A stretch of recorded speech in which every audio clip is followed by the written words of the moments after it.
Attention listeners, Aftersight's annual hike is coming up on July 27th. It was a really good experience for me. Visit aftersight.org/hike and become an audio trekker today. That hike today gave me so much courage. You're listening to The Blind Chick, an Aftersight original podcast. We're telling you stories about strength, overcoming hurdles, and living experiences. We see who you really are. Blindness can be an adventure. Are you ready for the journey of a lifetime? We are. Hello, everybody, and welcome back to The Blind Chick. I am your host, Penn Street, and that is Moses Street. And that is Penn Street, the Blind Chick. I think I'm awake now. Okay, good. You've had your coffee. Your intro. Yeah. That's awesome. I hope everybody's having a good week out there. It is beautiful summertime in full bloom here in Colorado. We've been out hiking and doing lots and lots of adventures. And we have our annual audio trekker hike coming up. And it's actually just in, I think it's like 9 days away or something. It's coming up quickly. But it's July 27th, and it's just this amazing day. Spend time out in the mountains with all of your blind and low vision friends. And we do allow sighted people to come, so don't be shy. And you can just go onto the website at aftersight.org/hike and get all of the details. And really is going to be an exciting time. And all of the podcast hosts, we're having a little bit of a competition. So when you register, make sure you sign up for the Blind Chick team, because we're going to rock the mountain that day. And it's just going to be super fun. Oh, the Shine Festival, the Shine Festival, the Shine Festival. We're going to be doing a live broadcast. And so I will get to show off my fashion sense, and Penn will have her usual wonderful podcast going. And it is a all-inclusive or totally inclusive event that's a concert series. And it's going to be a giant music festival. So. Yeah. And it has a radically different vibe than your usual festival, because they've done everything they can do to make a concert accessible. Take it, Penn. Yes, and speaking of accessibility, today's guest knows more about it than I think all of us put together here today. Yes. Rebecca Shields, she resides in Colorado Springs here in Colorado, so not quite a neighbor, but Rebecca Shields is somebody that is extremely important. Without the Rebecca Shields of the world, I would not be here today. Rebecca's sole purpose, sole mission in life is to connect people who are blind and low vision with resources, services, training, all of the things that we need to be successful in this world that most of the time is not very accessible. So, Rebecca, welcome to The Blind Chick. Thank you, Penn, for having me. I'm glad to be here.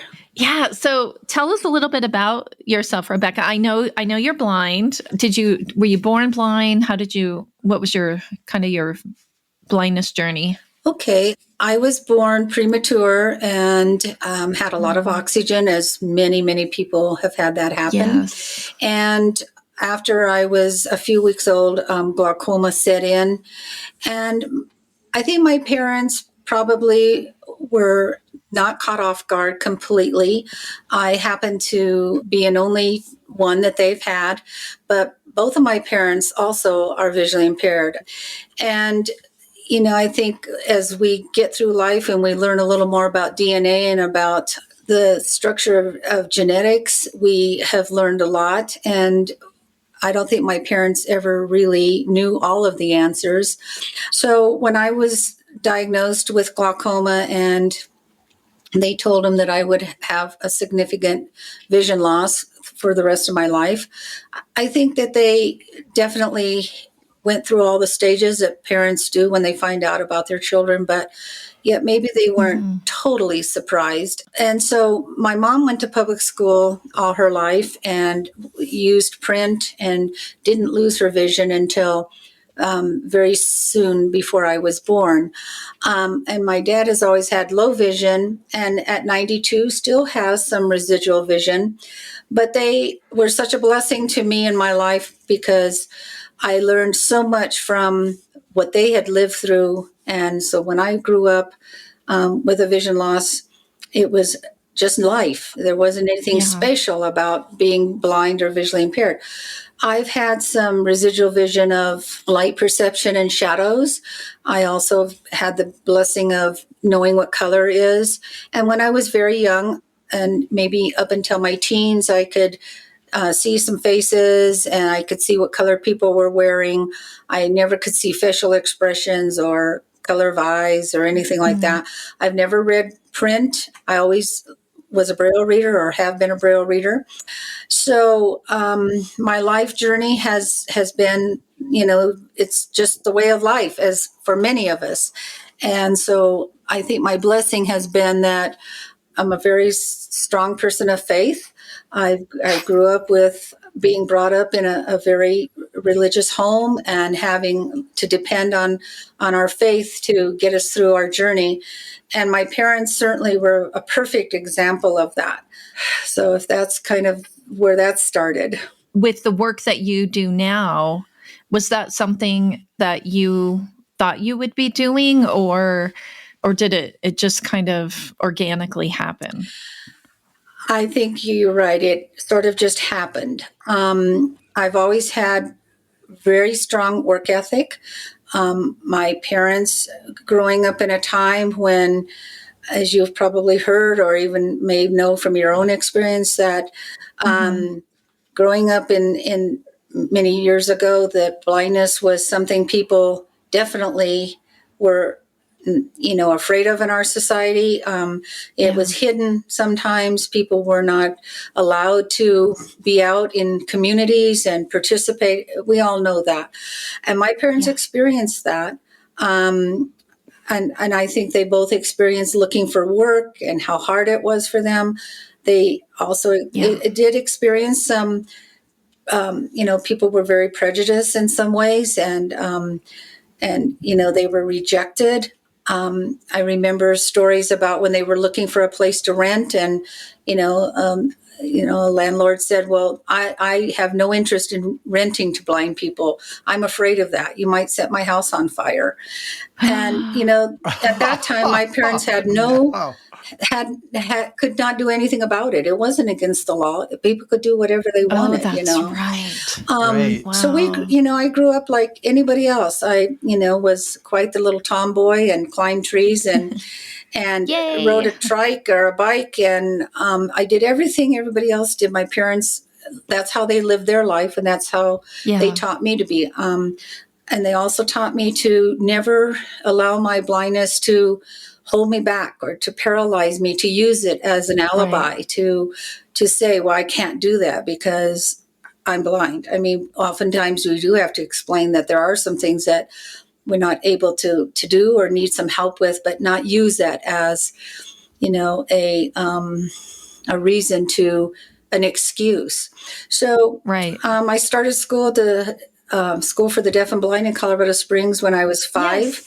And I went all through school there. And I would say that I challenge anyone to say that my education wasn't, if not better than some that other blind people might have been involved with it who were not, didn't have the education I did, because I think our education could have matched up to any education, public education, or any other state school. I think Absolutely. Colorado Springs has always been known for a strong school, especially in early years, 50s, 60s, 70s. they were, at the top of the list throughout the United States. Of course, they learned a lot from other schools who had a very strong reputation, like Perkins School for the Blind, and there's others, but Colorado's always maintained a very strong education. So I'm very proud of what I learned there. I think probably as I've gotten older, I've become even more appreciative of some of the education and some of the morals and values that school gave me, even around living with blindness. And one of them is that you can do anything as long as you put your mind to it. And they told us that. They told us we'd be adults someday. Well, and that what you just said sometimes is the strongest, most important foundational brick that teachers can give us, because I grew up in the public school system, and I did have some pretty amazing teachers, but I also had some pretty awful teachers, that kind of put me in the corner, coloring pictures or cutting out, using my scissors, even when I was way beyond that skill level, just because I didn't know what to do with me. And their bar for me was so low. And where to grow up and go to school with peers, because I didn't meet another blind person until I think I was in either 5th or 6th grade. That my teacher introduced me to some other blind students. But to grow up in your own community, it would be pretty amazing, and to be taught that you can do anything as long as you put your mind to it. Like that seems so simple, but it's huge. Well, tell us about the work you're doing, because it is so important. Well, I think I've always been a person to want to help somebody else.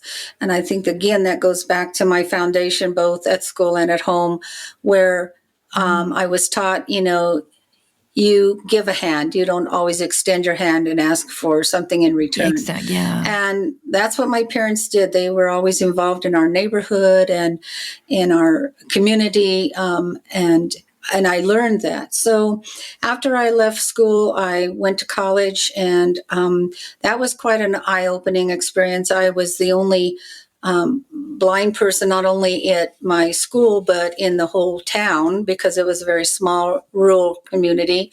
And I had a lot to learn, because since I had been at the School for the Blind, and also my parents being visually impaired, my culture was, I didn't have to explain what Braille was, or I didn't have to feel awkward using my white cane or whatever. And it was quite an eye-opening experience, but I was determined to develop my independence. And I fell back on what I'd been told all through high school. You're going to go, you go to college, you get an education, then you get a good job.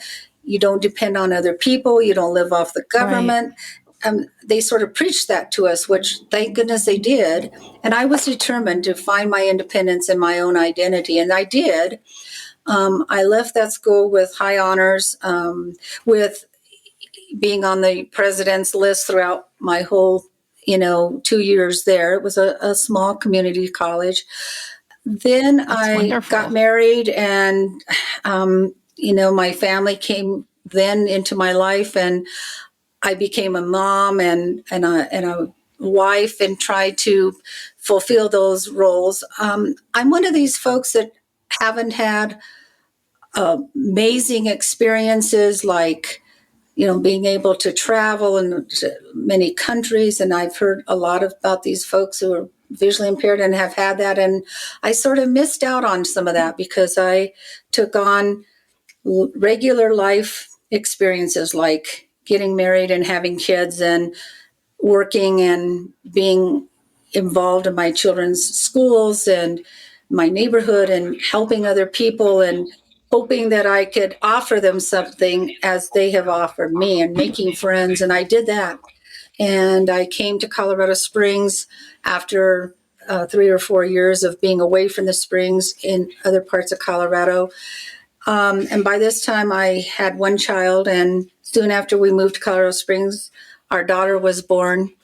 And I guess the biggest challenge of my life was becoming a mom. And and as many parents discover, it can be a very joyous experience, but in some ways, there's a lot of pain. When my son was born, again, his father and I, well, we had been high school sweethearts.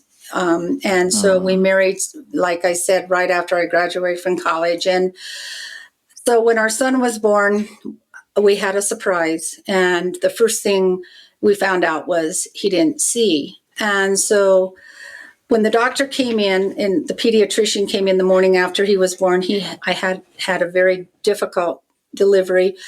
And I mean, my life was almost in jeopardy due to that delivery. And so, but the pediatrician came in and he said, well, I want to tell you, you have a beautiful baby boy. And I said, well, thank you. And I was very, very ill. I mean, I could hardly even function. I was so sick due to a lot of things that happened medically. And he said, well, that's good for you to say, but I do have to tell you, your child is blind. He responds to no light. And I said, okay. He said, what do you mean, okay? He said, that's not a very good answer. He said, I have a suggestion for you. He said, I think you need to give this child up for adoption. He said, you and your husband are blind. He said, you can't take care of this child. You should never have had this child. Oh my gosh. And I said, well, I don't plan to do that. And he said, well, I will have Department of Human Services here today to visit with you. I said, okay. Well, I was young, very timid, very immature. I was only 21. And, this was like thrown at me and very cruelly in some ways. But the man was very uneducated. He probably had never experienced having to talk with parents before. He was a young physician. So that afternoon, of course, here come people from Department of Social Services, and they, really tried to convince us that this is what we need to do. You can't do this. And I said to them, I will do this, and I don't plan to give up my child. And I suggest that this case is closed. And they were really angry with me, and they tried to convince both of us. And we were determined that that's not what we were going to do with our baby. So about 6 weeks later, after we were at home and someone came to the door, I answered it, and it was the Department of Human Services. And they demanded to come into my house and see what my house was like, how I took care of my child, and ask questions. I said, well, you can come in. I said, but I'm not giving up my child. And I was rather indignant with them probably, but they came in and the lady sat down and she asked me questions and I answered them. I had nothing to hide. They saw my child. He was sleeping and she said, I have no concerns. And she asked me a lot of hard questions and I answered them. Yeah. So she said, well, I believe that you're fine. She said, I will make a report that there's no need for us to be concerned. I thanked her. Well, when my little boy was about 14 months old, I ended up taking him in for an ear infection, or at least I thought that's what it was. I wasn't sure. And I went in and this doctor said, oh, is this the blind baby I saw in the nursery at birth? I said, yes.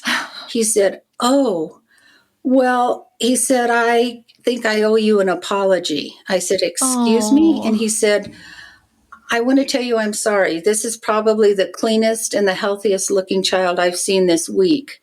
And he said, and I apologize. I hope that I next time will understand. And I said, I accept your apology, doctor. And I said, I just hope that you can use me as an example the next time that this might cross your bridge. And he said, I plan to do that. Well, I never saw the man again. And hopefully he was able to communicate to parents and offer them, some resources and be a little more kind to them. Yeah. And that was a very difficult process.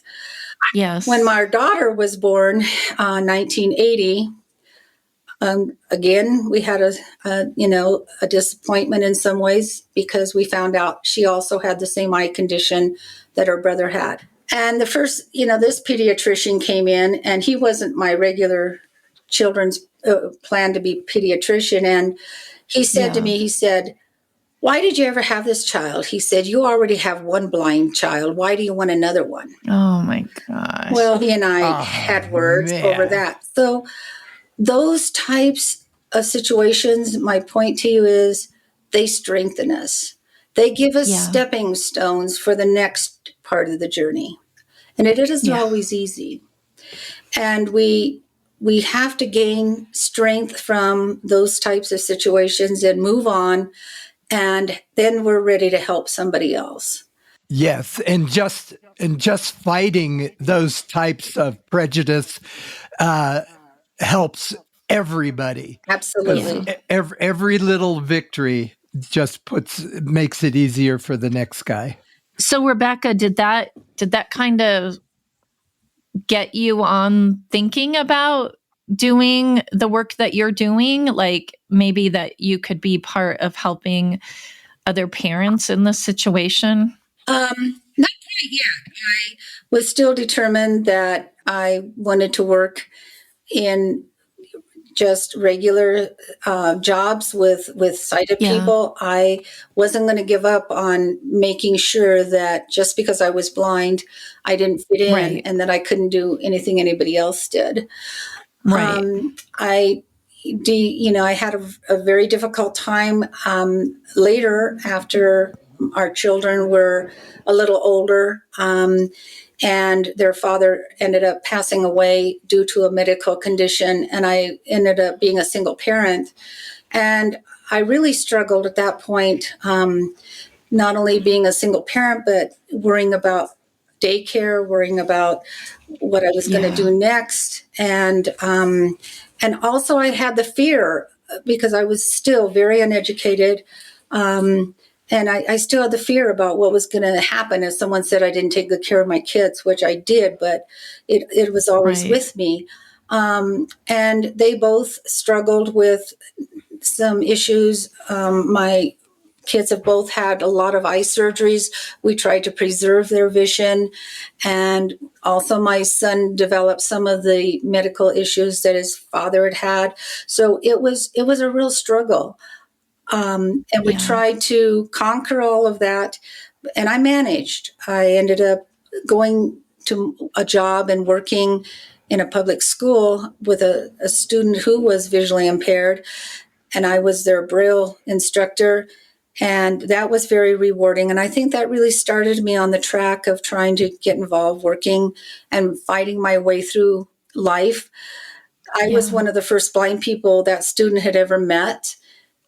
And going to a public school and not meeting any other blind person was very rewarding for her.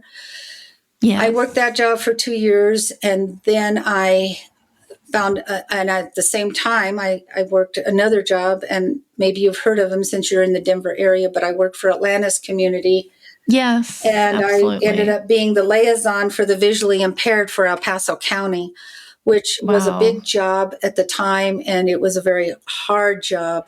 But that's when I discovered that I wanted other blind people to have the sense of freedom and independence that I had always been with, and I was still pursuing to have. And I wanted to offer them the joy of dealing with blindness and living with it as I'd had. And even though I'd had some very difficult times, I wanted them to feel the inner vision that I felt like I had that gave me to keep pursuing. So Rebecca, how do people find out more about you? Like, do you have a website? How do they reach out to you? I do have a website. Actually, in 2008, I opened my own business after working many other jobs, particularly at the School for the Blind for 30 years. I retired from there as a substitute teacher. I opened my business in 2008 to help all blind and visually impaired people or people with other disabilities to Yeah. have the freedom of bondage of dealing with their loss of an ability, either vision or something Yeah. else. So it's newvision4u.com. But I want folks to know that losing their vision or being blind isn't the end of the world. And sometimes when That's they right. experience that later in life, they aren't to that point. Sometimes That's people right. who have been blind Yeah. all their life still have a very difficult time. Well, Right. Rebecca, I really, really want to thank you for raising the bar for us out there as Yes. an advocate, a teacher, a mom. And I also want to make sure this gets in there. I do not want you to sell yourself short. Maybe you haven't climbed Mount Everest, or you're not going to be going to Paris because you're an Olympian. But what you have done, not only for yourself, but in your community and the community at large, and for your kiddos, is enormous. So please don't ever apologize for, not being a super blind person, because you are. So everybody out there, we need more. We need so many more Rebecca Shields out there. So go onto her website. If you know somebody who is struggling and needs some help connecting those resources and services, Rebecca is definitely the person to go to. And we will make sure that her website is in the podcast notes. So, well, thank you, Rebecca. I'm sure you've inspired not only us, but people around the world. This podcast goes to every nook and cranny. So, and any of you out there, if you have a question for Rebecca, reach out on her website. You guys know how to reach us. And I definitely want to thank Rebecca and all of our guests that come on and share their journeys and their resources and services with all of us. And definitely want to thank Aftersight, because without them, this podcast would absolutely not be possible. So with that, Rebecca, again, thank you. And I'm going to be in touch, because I actually am working on something I would love you to be part of. And so you are definitely going to be hearing from me very, very soon. And everybody out there, be kind to yourselves this week and find a way to be kind to somebody else. It's good for your soul. And we'll see you next week.